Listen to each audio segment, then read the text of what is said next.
वंदे मातरम दोस्तों, स्वागत है आपका फिर से एक नए सवाल के साथ। आज हम बात करेंगे एग्जाम्पल 3 जो कि डॉक्टर केसी सिन्हा का है। क्वेश्चन नंबर एग्जाम्पल 3 में हमसे पूछा गया है दो अपरिमेय संख्याओं का एक उदाहरण देना है जिसका गुणनफल क्या होना चाहिए।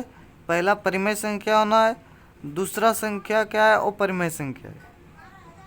चलिए मैं आपको इसको सॉल्व करके बताता हूँ। पहला क्या है, परिमेय संख्या।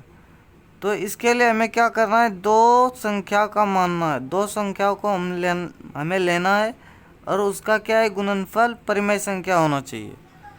तो पहला संख्या हम मान लेते हैं। पहला संख्या क्या मानेंगे, √2। पहला संख्या √2 मान लेते हैं। दूसरा संख्या क्या मान लेते हैं, दूसरा संख्या मान लेते हैं 3√2। 3√2। देखिए यहाँ पहला संख्या भी क्या है, अपरिमेय, दूसरा संख्या भी क्या है, अपरिमेय संख्या है। अब इन दोनों का क्या है, गुणनफल हमें निकालना है। गुणनफल निकालना है।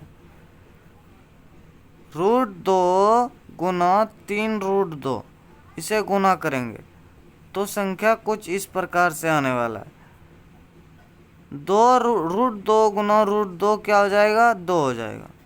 3 गुना √2 गुना 2 क्या हो जाएगा, 4 हो जाएगा। और 4 का वर्गमूल 2 हो जाएगा। 3 दूनी 6। 6 क्या है, एक परिमेय संख्या है। तो लिखेंगे अतः 6 एक परिमेय संख्या है। 6 एक परिमेय संख्या है। 6 क्या है, एक परिमेय संख्या है।